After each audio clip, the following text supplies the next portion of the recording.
ఇక్కడ జరుగుతున్నటువంటి కొన్ని రాజకీయ పరిణామాల భాగంగా శ్రీ హరీష్ రావు గారిని ఈరోజు కాంగ్రెస్ పార్టీలకు ఆహ్వానించుకోవడం జరిగింది. మన అధిష్టానం సార్ స్టేషన్ గన్పూర్ నియోజకవర్గం నుండి ముఖ్యంగా లింగాగన్పూర్ కాంగ్రెస్ పక్షాన కూడా మేము సాధారణంగా స్వాగతిస్తున్నాం సార్. మేము వెల్కమింగ్ యూ సార్ కాంగ్రెస్ పార్టీలోని.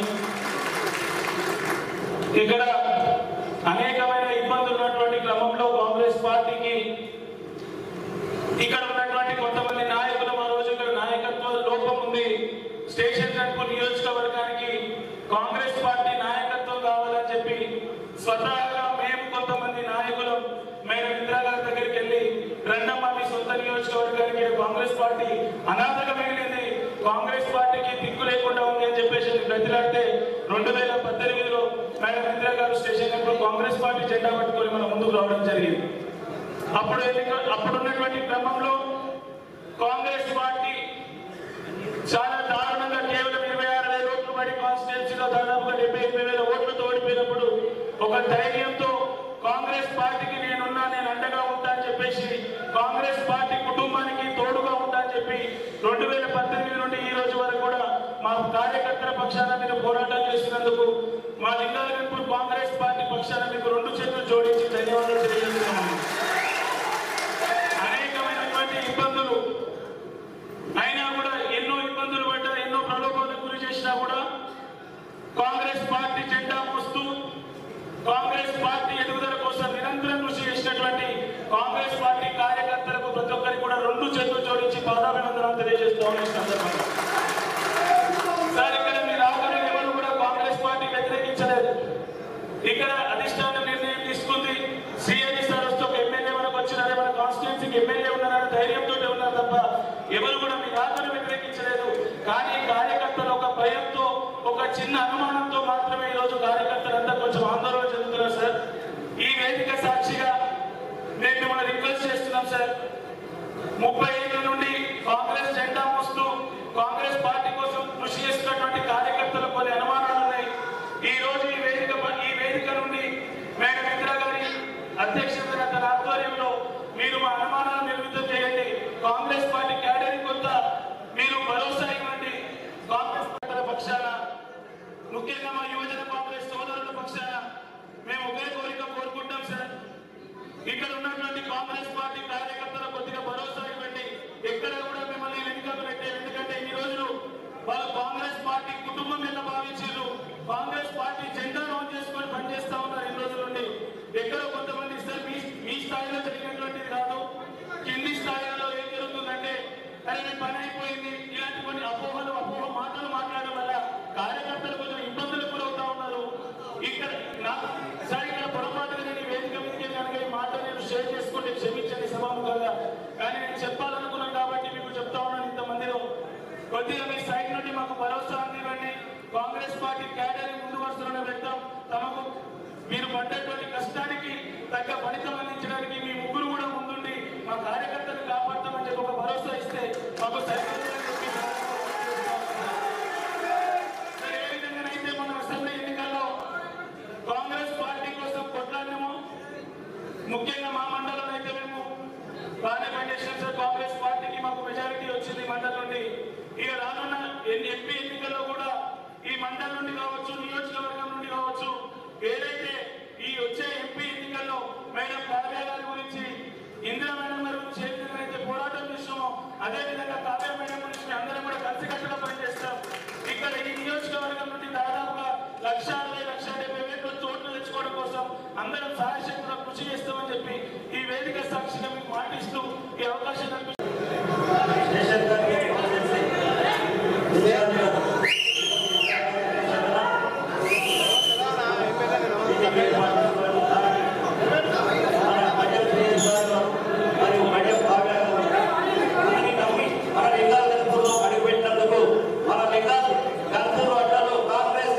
దమ్ము మనం చూపెట్టడానికి సార్ నమ్మకంతో మన మీద నమ్మకంతో పార్టీ మారైనా సరే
ముఖ్యంగా అధిష్టానం తీసుకున్నటువంటి నిర్ణయాన్ని అనుసరిస్తూ మనము కాంగ్రెస్ పార్టీలోకి వచ్చినటువంటి శ్రేయర్ గారిని అదేవిధంగా తోటి కార్యకర్తలను కూడా మనం కూడా సాధారణంగా ఆహ్వానిస్తూ మేమందరం కూడా కలిసి పనిచేస్తామని మీకు మాట ఇస్తూ ఏ రకంగానైతే ఇందిరా గారి ఎలక్షన్స్ లో మన ఎమ్మెల్యే ఎలక్షన్స్ లో పనిచేస్తామో ఆ విధంగానే ఇప్పుడు కూడా పనిచేస్తామని అప్పుడు ఉన్నటువంటి లోపాలు ఏవైతే మేము చేసినామో అవి కూడా సర్దిద్దుకొని మళ్ళీ కూడా నూతన ఉత్సాహంతో అందరం కలిసి పనిచేసి శ్రీమతి కావ్య గారిని అత్యధిక మెజార్టీతో గెలిపించుకుందామని మీ అందరికీ కూడా మాట ఇస్తూ ఈ అవకాశం ఇచ్చినటువంటి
మనస్ఫూర్తిగా కోరుకుంటూ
తిని ఊరూరు తిరిగి బండ్లలో పెట్రోల్ పోసుకొని ఊరూరు తిరిగి ఏ విధంగానైతే పోరాటం చేసినామో తప్పకుండా కూడా కొత్త పాత తేడా లేదు.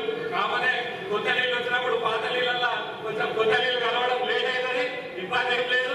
సార్ గారికి అన్ని తెలుసు, 40 సంవత్సరాల నుండి సుదీర్ఘ రాజకీయ ప్రయాణంలో ఉన్నారు కాబట్టి తప్పకుండా ఈ అన్నిటికీ సమన్వయం చేస్తారని ఆశిస్తూ భావిస్తూ ఈ అవకాశం ఇచ్చిన ప్రతి ఒక్కరికి పేరు పేరు నమస్కారం తెలియజేస్తున్నాను.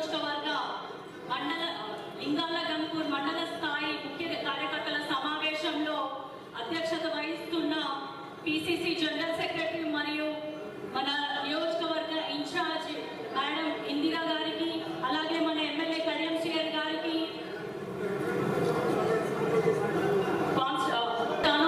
ఎందుకంటే ఇది పరిచయ వేదికే కాబట్టి ఇక్కడ ఉన్న పెద్దలందరికీ, జెడ్పీటీసీలు, ఎంపీటీసీలు, ఎంపీపీలు, మాజీ సర్పంచులు, తర్వాత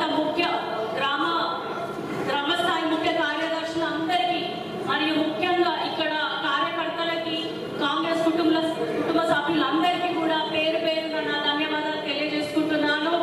అలాగే నాకు అవకాశం ఇచ్చిన వరంగల్ కాంగ్రెస్ లోక్సభ అభ్యర్థిగా అవకాశం ఇచ్చిన మన కాంగ్రెస్ అధినేత్రి సోనియా గాంధీ అమ్మ గారికి, అలాగే ఏఐసిసి ప్రెసిడెంట్ మల్లికార్జున ఖార్గే గారికి, రాహుల్ గాంధీ గారికి, ప్రియాంక గాంధీ గారికి, మన సీఎం మరియు పిసిసి చీఫ్ రేవంత్ రెడ్డి గారికి, ఉప ముఖ్యమంత్రి వర్యులు పట్టి విక్రమార్క గారికి, మన లోకల్ మంత్రి గారు కొండ సురేఖ గారు, లోకల్ శాసనసభ్యులు ప్లస్ ఇన్ఛార్జ్ మేడం, కార్యకర్తలందరికీ కూడా నాకు ఈ అవకాశం కల్పించినందుకు నా హృదయపూర్వక ధన్యవాదాలు తెలియజేసుకుంటున్నాను.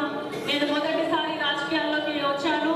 8వ తరగతి నుండి ఫస్ట్ టైం మా డాడీ స్టేషన్ గన్పూర్ తరఫున నామినేషన్ వేసినప్పుడు వచ్చాను.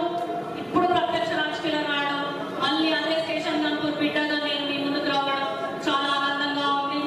అయితే నేను మీ అందరికీ కోరుకునేది ఏంటంటే, మీ అందరికీ తెలుసు కడియం శ్రీహరి గారు ఎంత నిజాయితీగా పనిచేస్తారో అంతే నిజాయితీగా నేను కూడా పనిచేస్తాను.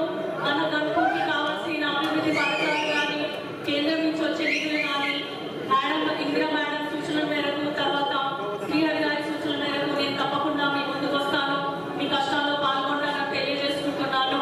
అయితే మీరందరికీ ఉన్న డౌట్ మళ్ళీ మా పరిస్థితి ఏంటన్నది, స్టేషన్ గన్పూర్లో కాంగ్రెస్ కుటుంబం పెద్దదైంది అంతే, అంతకు మించి వేరే తేడాలు ఏమి లేవని మీరు గమనించగలరు. అందరికీ కుటుంబం పెద్దదైనప్పుడు బాధ్యతలు కూడా ఎక్కువనే ఉంటాయి, అందరికీ సమానంగానే వస్తాయని నేను మీ అందరికీ కూడా చెప్తున్నాను. మీరందరూ కూడా ఎట్లయితే ఇందిరా మేడం కోసం ఎంతో కష్టపడ్డారు, మేడం కూడా సింగిల్ హ్యాండెడ్గా 9 సంవత్సరాలుగా మిమ్మల్ని కాపాడుకున్నట్టే. ఒక్క నిమిషం సైలెన్స్.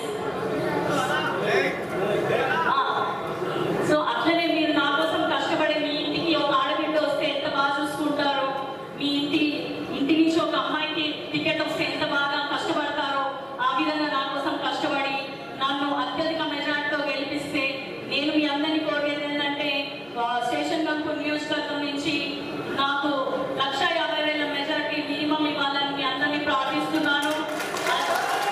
అట్లా ఇవ్వగలిగినట్టయితే మిగతా నియోజకవర్గాల కంటే ఎక్కువ కూడా మనం ఇక్కడ పనులు చేసుకోగలము. ఎట్లయితే నన్ను పార్లమెంట్లో క్యాండిడేట్గా గెలిపించుకున్నట్లయితే అక్కడ మనం కేంద్రంలో రాహుల్ గాంధీ గారిని ప్రధానమంత్రి చేసుకునే అవకాశం ఉంది.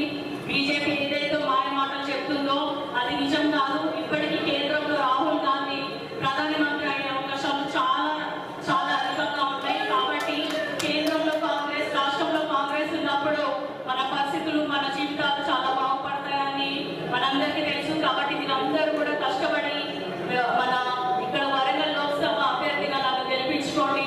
మీ అందరికీ అండగా తోడుగా నేను ఉంటానని తెలియజేస్తున్నాను. అలాగే ఇక్కడికి వచ్చిన ప్రతి ఒక్కరికి కూడా పేరు పేరుగా ధన్యవాదాలు తెలియజేసుకుంటూ నేను సెలవు తీసుకుంటున్నాను. జై కాంగ్రెస్, జై కాంగ్రెస్.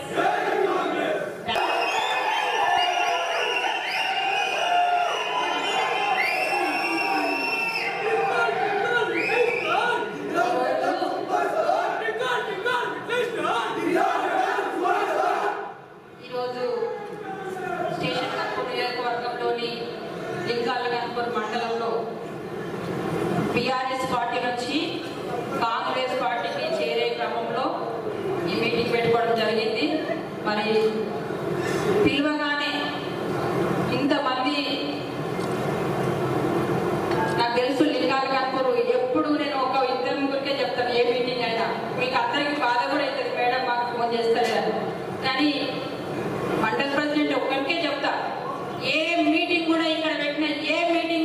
సక్సెస్ కాకుండా ఉండలేదు ఇప్పటివరకు. మీరందరూ కూడా ఇక్కడ సక్సెస్ చేశారు. మరి ఫస్ట్ ఈ మండలం హైదరాబాద్ నుంచి వెళ్ళేటప్పుడు నాకు ఇదే మండలం, రిటర్న్ వచ్చేటప్పుడు కూడా ఇదే మండలం. ఇక్కడ నన్ను నెల్లూరులో ఆపేస్తారు, వేరే మండలం పోకుండా నెల్లూరులో ఆపేస్తారు బ్రిడ్జ్ కింద. ఒక్క ఊరికి ఉన్నది మేడం అని చెప్తారు. ఇన్ని ఊర్లు తిరిగేదాకా వదిలిపెట్టారు ఈ మండలం. మళ్ళీ రిటర్న్ వచ్చేటప్పుడు అక్కడ కావాలంటారు, ఖచ్చితంగా మళ్ళీ తీసుకొస్తారు. వేరే మండలంలో చాలా గొడవ చేసేది, మీరు లింగాల కనుగోలు మండలం మీద చాలా ప్రేమ ఉంది, మా దగ్గరికి రాదని చెప్పేసి. కానీ ఎక్కువ సార్లు ఈ మండలానికి వచ్చిన నాకు తెలుసు, అందరు చాలా మటుకు అన్ని గ్రామాలు విజిట్ చేసినాము. ఫస్ట్ ఈ మండలానికి వచ్చిన కొత్తలో 3,000 28 ఓట్లు ఉన్నాయి, మనకి 2800 అప్పుడు. ఆ రోజులో ఎట్లుందంటే బీఆర్ఎస్ పార్టీ బాగా జోరుకున్నది, కాంగ్రెస్ మొత్తం జీరో అయింది. దానికి ఒకటే చిన్న ఉదాహరణ చెప్తా. ఒక చిన్న గొడవ జరిగింది ఇద్దరికి. భాస్కర్ కూడా ఇక్కడే ఉన్నాడు, ఇప్పుడు సర్పంచ్ అయిండు, నాగారం సర్పంచ్. ఒక చిన్న కేసు అయితే పోలీస్ స్టేషన్ తీసుకెళ్ళింది వాళ్ళని. పోలీస్ స్టేషన్ తీసుకెళ్తే ఒక రోజంతా కూర్చున్నట్టు నాకు ఫోన్ చేసిండు, కొద్దిగా రమ్మన్నారు మేడం అని. ఆయన ఎస్ఐ ఇట్లా ఎందుకైనా గొడవ పెట్టుకుంటావు, కాదో మార్చుకోను అని చెప్పిండు. నాకు ఫోన్ చేసి ఏడ్చుకుంటా ఫోన్ చేసిండు. నేను వచ్చిన కొత్తగా నెల రోజులు కూడా కాలేదు మన కాన్స్టిట్యూన్సీకి వచ్చి. అప్పుడే నేను వీళ్ళ బాధలు అర్థం చేసుకొని డైరెక్ట్ గా డీజీపీ గారి దగ్గరికి వెళ్ళి ఇక్కడ డీసీపీకి ఫోన్ చేపించి 10 నిమిషాల్లో మనోళ్ళను వదిలిపెట్టించి ఇంత కష్టకాలం ఉన్నది కాంగ్రెస్ పార్టీ అని చెప్పి, కాంగ్రెస్ పార్టీ అంటే మా నాన్న ఒక స్వతంత్ర సమరయోధుడు కాబట్టి నేను ఆయన ఎంతో అభిమానంతో నా పేరు ఇందిరమ్మ అని పెట్టుకున్నాడు. కనీసం మన కాన్స్టిట్యూన్సీ కి మరి కాంగ్రెస్ పార్టీకి సేవ చేయాలనే ఉద్దేశంతో వచ్చిన మీకు అందరూ తెలుసు. చాలా వ్యాపారాలు ఉన్నాయి, నేను చాలా బిజీగా ఉంటా. అయినప్పటికీ కాంగ్రెస్ పార్టీ స్టేషన్ గన్పూర్లో జెండా ఎగరవేయాలనే ఉద్దేశంతో వచ్చిన మరి ఆ జెండా ఎగరవేసుడు ఏ విధంగానైతే ఈ రోజు స్టేషన్ గన్పూర్లో కాంగ్రెస్ జెండా మీ అందరి ఆశయం, నా ఆశ కాంగ్రెస్ పార్టీ జెండా స్టేషన్ గన్పూర్లో ఎగరవేయడం. మరి అదే శ్రీహరి మనసు భాష చెప్తుంది, ఎలాగైతే కాంగ్రెస్ పార్టీకి రావాలి, కాంగ్రెస్ పార్టీని కోరుకుంటున్నారని చెప్పి ఈరోజు మా అందరి ఆశ తీర్చిండు. కాంగ్రెస్ పార్టీ జెండా స్టేషన్ గన్పూర్లో ఎగురుతుందని. 40 సంవత్సరాలు, దాదాపు 20 సంవత్సరాలు టీడీపీ గవర్నమెంట్, తర్వాత కొద్ది సంవత్సరాల తర్వాత టీఆర్ఎస్ ప్రభుత్వం. అయినప్పటికీ కార్యకర్తలు ఇంత కష్టపడి 25,000 ఓట్ల నుంచి 94,000 ఓట్లు వచ్చే వరకు అంత కష్ట పరిస్థితుల్లో కూడా, అంటే పోలీస్ కేసు విషయాన్ని కానీ వేరే దాంట్లో కానీ ఎంత బాధపడ్డా కూడా ఉన్న కార్యకర్తలు గట్టిగా ఉండి కాంగ్రెస్ పార్టీ కోసం పనిచేసి ఈరోజు రాష్ట్రంలో మరి స్టేషన్ గన్పూర్లో కూడా కాంగ్రెస్ పార్టీ తలెత్తుకున్నట్టు చేసిన మీకు అందరికీ కూడా మరి 2 చేతులెత్తి నమస్కారాలు తెలియజేస్తున్నా. ఇంకొకటి కూడా అందరూ కూడా ఇదే డౌట్ ఇప్పటిదాకా మాట్లాడిండ్రు, అదే నేను కూడా చెప్పాల్సిన అవసరం ఉంది. అన్న కూడా చెప్తాడు మీకు. మీరెవ్వరు భయపడాల్సిన అవసరం లేదు.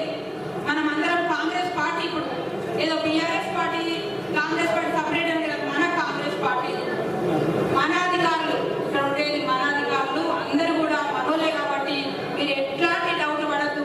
ఎందుకంటే మీ కష్టం కూడా తెలుసు, మీరు బాధపడే విషయం కూడా తెలుసు, రాజకీయ అనుభవం ఉన్నది. అంతకంటే మించి స్టేషన్ గన్పూర్ యొక్క పరిస్థితులన్నీ క్షుణ్ణంగా తెలిసిన వ్యక్తి మీకు. కాంగ్రెస్ పార్టీని 30 నుంచి 40 చూస్తున్నారు, మీరందరూ నాకంటే ఎక్కువ మీకు తెలుసు. ప్రతి ఊరు తెలుసు కాబట్టి, 10 కార్యకర్తల గురించి తెలుసు కాబట్టి మరి ఖచ్చితంగా మీకు అందరికి న్యాయం చేస్తారని నమ్ముతున్నా. మీకు తెలుసు. మరి ఒకసారి ఒక విషయం మీకు గ్యారంటీ చెప్తున్నా. అమ్మ కూడా బాబా కూడా మహిళ కాబట్టి మహిళలకు ఎవరికైనా వాళ్ళ బాధ కలిగితే ఏం కాదు, కానీ వాళ్ళ బిడ్డలకో వాళ్ళ అన్నలకో వాళ్ళ తమ్ముళ్ళకో బాధ కలిగితే మాత్రం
జెడ్పీటీసీలకు మాజీ జెడ్పీటీసీలకు నాపైన ఎంతో నమ్మకంతో మీకు తెలియకుండానే మీకు చెప్పకుండానే పార్టీ మారినా మా కడియం సిఐ గారు వెంటే మేముంటామని చెప్పి ఈరోజు వందలాదిగా తరలి వచ్చిన మా పార్టీ నాయకులకు మీడియా మిత్రులకు అందరికీ పేరు పేరున నా హృదయపూర్వకమైన నమస్కారాలు తెలియజేసుకుంటున్నాను.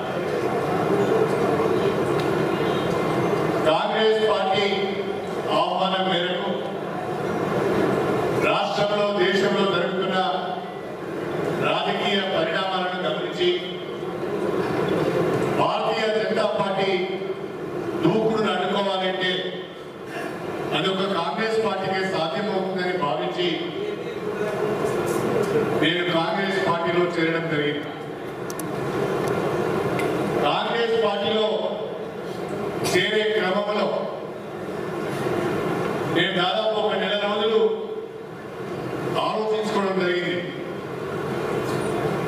అసెంబ్లీ ఎన్నికలకు ముందు కూడా నాకు పిలుపు వచ్చింది, నేను వెళ్ళలేదు.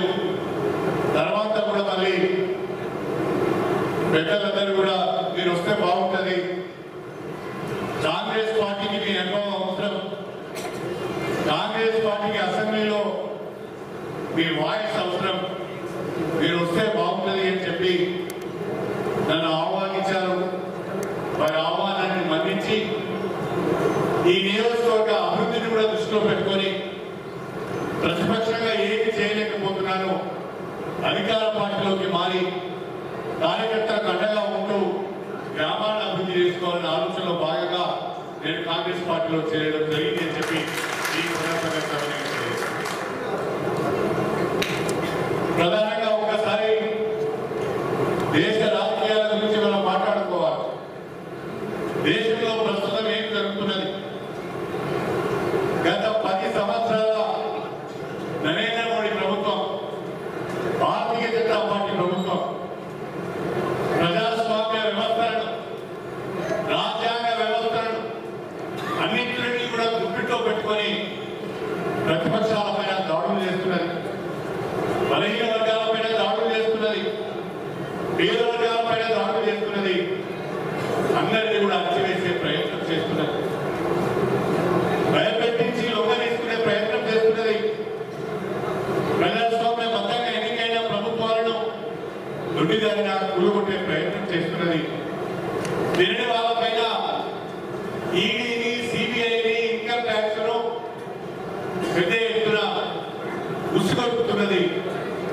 ఒక నిరంకుశమైన ధోరణి ఈరోజు భారతదేశంలో కొనసాగుతున్నది. నరేంద్ర మోడీ గారు 3వసారి ప్రధానమంత్రి కావాలని కళ్ళు కట్టున్నారు. నరేంద్ర మోడీ గారు 3వసారి ప్రధానమంత్రి అయితే భారతదేశంలో పేద ప్రజల సామాన్యుల యొక్క బ్రతుకులు ఆగమవుతాయని చెప్పి సందర్భంగా తెలియజేస్తారు. పేద వర్గాలకు భరోసా లేకుండా పోతుందని చెప్పి నేను ఈ సందర్భంగా తెలియజేస్తాను.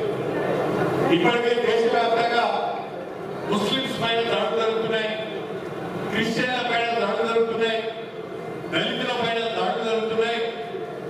బీజేపీ అధికారంలోకి వస్తే రాజ్యాంగాన్ని మార్చమంటున్నారు, లౌకికవాదాన్ని తీసివేస్తామంటున్నారు, రాజ్యాంగాన్ని మార్చి రిజర్వేషన్ లేకుండా చేస్తా అంటున్నారు. పరిస్థితి చాలా భయానకంగా ఉంది అని చెప్పి నేను ఈ సందర్భంగా తెలియజేస్తాను. మనందరూ కూడా ఆలోచించాలి. నేను చాలా రోజులు ఆలోచించిన తర్వాత భారతీయ జనతా పార్టీ దూకుడును అడ్డుకోవాలంటే, భారతీయ జనతా పార్టీ ఏదైతే విద్వేషాన్ని సమాజంలో రెచ్చగొడుతున్నదో, కులాల మధ్యన, మతాల మధ్యన చిచ్చు పెట్టి విద్వేషాన్ని రెచ్చగొట్టి రాజకీయ బొమ్మ పడుకుంటున్న ప్రయత్నం చేస్తున్నదో, ఆ విధానాన్ని అడ్డుకోవాలంటే అది ఒక్క కాంగ్రెస్ పార్టీతోనే సాధ్యమవుతుందని భావించి, ప్రాంతీయ పార్టీలకు బలం సరిపోదు, ప్రాంతీయ పార్టీలు బీజేపీని అడ్డుకోలేవు, ఒక్క కాంగ్రెస్ పార్టీతోనే బీజేపీని అడ్డుకునే అవకాశం దేశవ్యాప్తంగా కనిపిస్తుందని భావించి నేను కాంగ్రెస్ పార్టీలో చేరడం జరిగింది. రాహుల్ గాంధీ చెప్పిన ఒక మాట నాకు చాలా బాగా నచ్చింది. ఆ రాహుల్ గాంధీ గారు తన పాదయాత్రలో, తన న్యాయయాత్రలో ప్రతి సభలో ఒక మాట చెప్తూ వచ్చాడు. నఫరత్ కా బజార్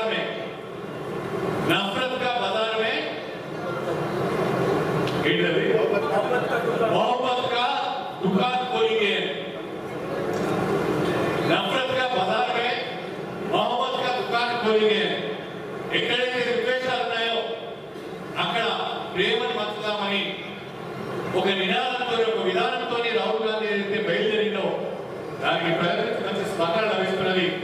దాన్ని గమనించి బీజేపీ యొక్క ఆలోచన విధానాన్ని గమనించి లోతుగా అధ్యయనం చేసిన తర్వాత నేను నిర్ణయం తీసుకోవడం జరిగింది అని చెప్పి ఈ సందర్భంగా తెలియజేస్తాను.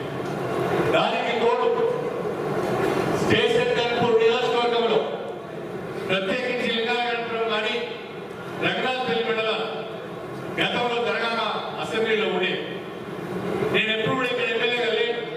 మొట్టమొదటిసారిగా మీ అందరి ఆశీర్వాదంతో నేను ఇక్కడికి ఎమ్మెల్యేగా రాగలిగాను. ఒక్కసారి ఈ ప్రాంతాన్ని చూస్తే సాగునీరు లేదు, త్రాగునీరు లేదు, సరైన రోడ్డు సౌకర్యాలు లేవు, గ్రామాల అభివృద్ధి చెందలేదు, పట్టించుకున్నవాడు లేడు. 10 సంవత్సరాలు ఇక్కడ ఏ రకమైన అభివృద్ధి జరగలేదు. అభివృద్ధి జరగకపోగా అనేక రకాలైన అక్రమాలు అవినీతి ఇక్కడ జరిగింది అని చెప్పి నేను ఈ సందర్భంగా మీ అందరూ కూడా సవినయంగా తెలియజేసుకుంటున్నాను. నేను మీకు ఒక మాట ఇస్తున్నాను. నేను నా 30 సంవత్సరాల రాజకీయ జీవితంలో 1994లో మొట్టమొదటిసారిగా నేను ఎమ్మెల్యే అయ్యాను. మళ్ళీ రిటైర్మెంట్ ఏజ్ లో 2024లో మరొకసారి ఎమ్మెల్యే అయ్యాను. 4 సార్లు ఎమ్మెల్యే అయ్యాను, ఒకసారి ఎంపీ అయ్యాను, 2 సార్లు ఎమ్మెల్సీ అయ్యాను. ఈ 30 సంవత్సరాల కాలంలో నిజాయితీగానే పనిచేసి తప్ప ఎక్కడ చిన్న తప్పు చేయలేదు అని చెప్పి నేను మీ అందరికీ సవినయంగా తెలియజేస్తున్నాను. నేను ఒక చిన్న కుటుంబం నుంచి వచ్చాను, ఒక పేద కుటుంబం నుంచి వచ్చాను. నాకు రాజకీయంగా వెనుక ఎవరు లేదు, 100 కోట్ల ఆస్తులు లేవు.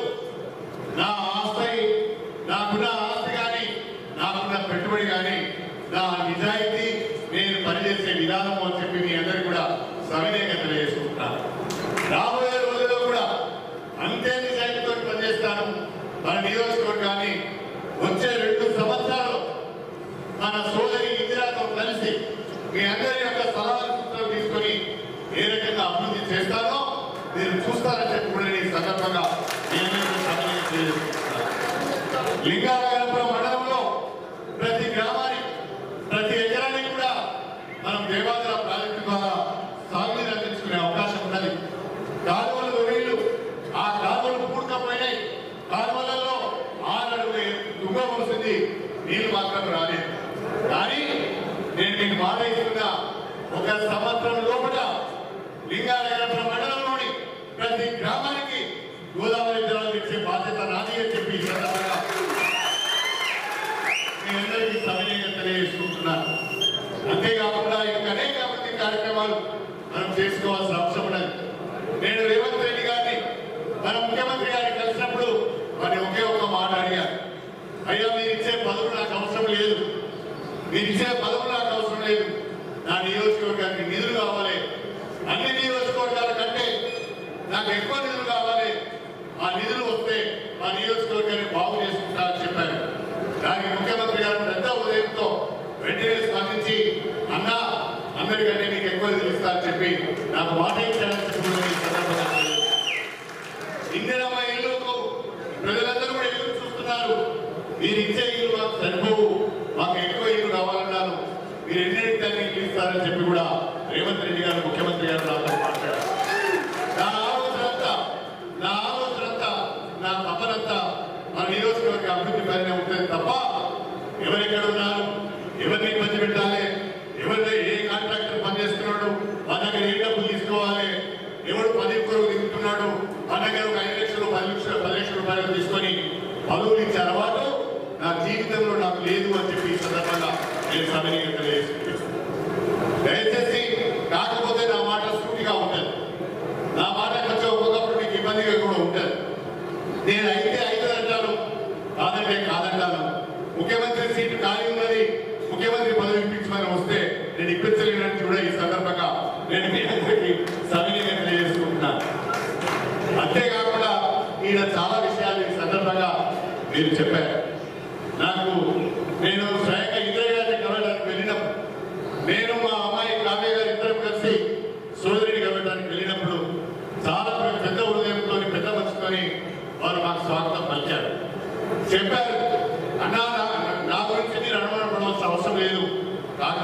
కార్యకర్తలు చాలా కష్టాల్లో ఉన్నారు, చాలా అవమానాలు పడ్డారు. వాళ్ళని మాత్రం మనం కాపాడుకోవాలని చెప్పారు. తప్పకుండా మిమ్మల్ని కాపాడుకునే బాధ్యత నాది మరియు సోదరి ఇందిరా గాంధీ అని చెప్పి సందర్భంగా తెలియజేస్తున్నాను. ఒక్క మాటని చెప్పాలనుకుంటున్నాను. నాకు 6 అక్కజల్లేలు, 6 అక్కజల్లేలు మా పెద్దక్క చనిపోయి ఇప్పుడు 5 ఉన్నారు. మళ్ళీ నాకు ఒక చిన్న చెల్లె దొరికింది. ఆ రకంగా మళ్ళీ నాకు 6 అక్కజల్లేలు. ఇప్పుడు ఒకటే అక్క పెద్దది, 4 మీరంతా నాకంటే చిన్నోళ్ళు. నాకంటే ఒక అక్క, ఇంకొక అక్క పెద్దది ఉన్నది. నా అంతకంటే పెద్ద అక్క చనిపోయింది. ఒక అక్క ఉన్నది, అక్క తర్వాత నేను, నా తర్వాత 4. ఆ 4తో పాటు ఇందిరా కూడా నా సోదరి అని చెప్పి ఈ సందర్భంగా నేను మీ అందరికీ లింగాల గణపురం సభా వేదికగా నేను ఒక మాట ఇస్తున్నాను. నేను ఇప్పటికే ముఖ్యమంత్రి గారితో మాట్లాడుకున్నాను. త్వరలోనే ఒక 3 నెలల మ్యాక్సిమం 6 నెలల్లో సోదరి సింగాపురం ఇందిరకు సముచితమైన స్థానం ప్రభుత్వంలో లభించే బాధ్యత, ఆమెకు సముచితమైన స్థానం కల్పించే బాధ్యత నేను తీసుకుంటానని చెప్పి ఈ సందర్భంగా నేను మీ అందరికీ సవినయంగా తెలియజేస్తున్నాను. అంతేకాకుండా లింగాలగనపురం మండలంలో కాంగ్రెస్ పార్టీలోకి ఒక మాటలో చెప్పాలంటే శేషంగల్పూర్ నియోజకవర్గంలో కాంగ్రెస్ పార్టీలోకి నేను వచ్చాను. నేను ప్రతి గ్రామంలో కూడా కాంగ్రెస్ పార్టీ నాయకత్వాన్ని ముందుకు పెట్టే అనేక కార్యక్రమాలు చేయడం జరుగుతుంది.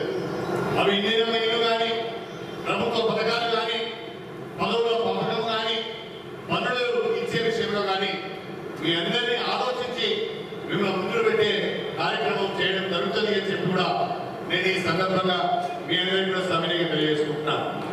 ఇంతకుముందు వంశీ చెప్పాడు, నేను